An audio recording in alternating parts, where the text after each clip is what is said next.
À la musique avec ce duo PNL, c'est un peu le duo de la rentrée et un nouvel album qui s'appelle Dans la légende. Natacha Priou nous explique pourquoi.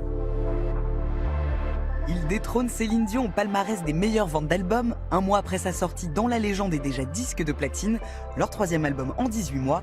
Leur clip affole les compteurs YouTube en millions de vues en quelques semaines. PNL, c'est le carton rap de 2016. On voyage, je m'en bats les couilles, je suis fire. Je vois que sur une plaquette taille. Je sais pas pourquoi je déraille.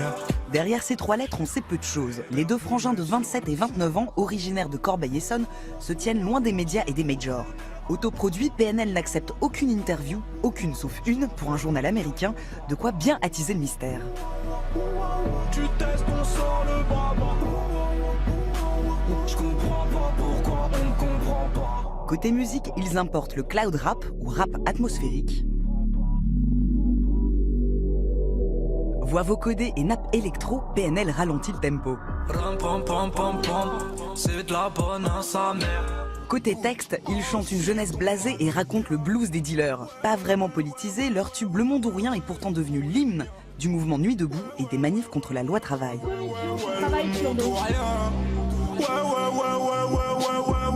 Moi ça me convient. Nouvelle génération de rappeurs, PNL c'est aussi une nouvelle esthétique. Chez eux, pas de grosses voitures ni de filles en string, cheveux longs et gominés, ils cassent l'imagerie gangsta. Je sais pas ce qu'on sera dans 10 ans, mais 10 ans. Et c'est peut-être pour ça que PNL est écouté tant dans les cités que dans les sphères branchées. Je suis seul sur ma planète et je nique tout en disant Hamdoullah dans ma galère.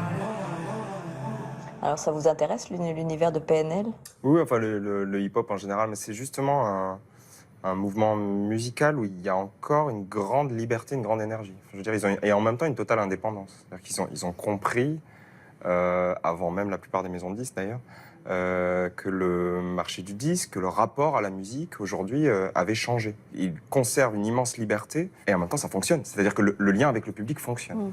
Et puis leur son, je retrouve dans leurs arrangements quelque chose de soigné, dans les claviers, dans les rythmiques. Et c'est pour moi du coup une qualité assez étonnante. Les textes, c'était encore autre chose, évidemment. Oui, mais alors ils sont peu engagés. On a bien souligné qu'ils n'étaient pas vraiment politisés, en tout cas, même s'ils ont été peut-être récupérés par Nuit debout. Mais... Oui, mais je pense que le fait, par exemple, là, dans le reportage, on voit qu'ils ne donnent pas d'interview, par exemple. C'est-à-dire ne pas rajouter de mots sur les mots qu'on a déjà posés dans nos textes. Enfin, je veux dire, rien que ça, c'est extrêmement moderne, en fait.